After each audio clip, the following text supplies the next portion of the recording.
And welcome back, everyone. Our friend Julia is going to be teaching us how to make beignets since it's Mardi Gras. Ooh, right around the corner. There are only a few ingredients involved, and you'll see just how easy it is to make. So take it away, Julia. Hey Cathy and Jeanne, it's Julia from Get Baked with Julia, and today we're going to make beignets. Now we're going to make college beignets because making real beignets involves lots of ingredients, and these beignets involve 3 ingredients, and it's a beautiful thing. And it's fast to do, and keeping with the Get Baked with Julia mantra, if you have the munchies, these are excellent, even though you might burn yourself with the oil that we have to use. So what we have here is just a pack of Grand's Pillsbury biscuits. So, and with regular beignets, which is just like a fried pastry basically, you just gotta cut it like a Pac-Man, kinda, you know, just to cut into it, just to give it that little traditional beignet shape. So you just do that like a half inch in to all of them.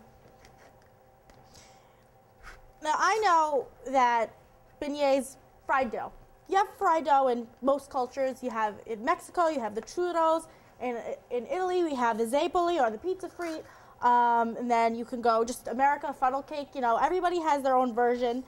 The traditional French beignet also usually has honey drizzled on top of it over the confectioner sugar, which is a nice sweet extra if you want to do that. So now we need to put these over here in the fryer.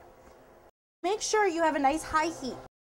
So now all we have to do is just drop it in the oil. Now there's 2 cups of canola oil, vegetable oil, whatever kind of oil you want to use. Don't use olive oil, that's going to be gross. And you're just going to drop them in. Now there's 2 cups of oil in this pan. You could use a skillet or you could just deep fry them like you can usually do. But I don't have a deep fryer. It's probably better because I get really fat that way. So you throw them in, and if they're floating, that means it's good. That means that it's hot enough. You see that it's going to be bubbling in there. Be careful, don't burn your fingers.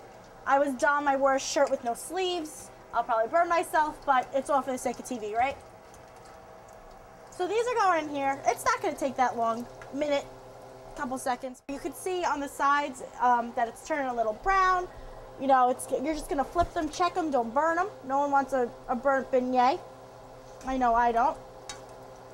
They're nice golden brown already. Make sure they're cooked all the way through, though. You don't want to have dough inside, and that won't be yummy. These smell really good.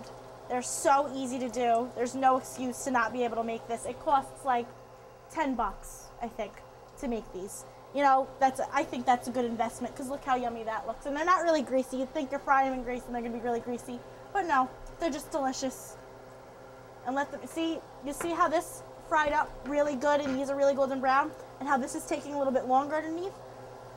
It's because, again, dropping the cold dough inside lowers the temperature of the hot grease. That's why you want the thermometer, but we're going. It's gonna happen. You just gotta, you see that happening, you just turn up the heat and you'll be fine. These are looking done to me, these first couple. So you just gotta throw them on paper towels. I'm using napkins because I'm cheap and I won't buy the paper towels. So these are good, just let them cool off a little bit. So now we have our unfrosted beignets. Now, you can even put frosting. These are endless possibilities, whatever you want to do. But this recipe, it says just do some confectioner sugar. Again, all you gotta do, make sure you sift it because it doesn't look pretty when you just glob it on. So you put it in a little sifter. Ooh, don't do that. And just tap it a little bit and you have your beignets. How delicious do those look? And I'll tell you, I'm about to eat one. I'm sure they're delicious. Okay, I'm gonna eat this one. Oh, it's a little gooey inside, but it's gonna be good. Delicious. So if you want a quick, easy, delicious munchy food, go with beignets and you won't be happy. Back to you, Cathy and Jeanne. Well, that looks absolutely delicious. It's actually my personal favorite food from New Orleans. I vacationed there about a year ago, and I had these in the French Quarter, and I found them absolutely fabulous. Oh my goodness, yeah, those look really good and really easy too. I can't wait to go home and try them. So thanks, Julia. If you thought this looked delicious, you should catch Julia on her own show, Get Baked with Julia. We'll be updating you and let you know when it begins on air. So stay tuned, everybody. Andy Katz, the movie critic, is up next.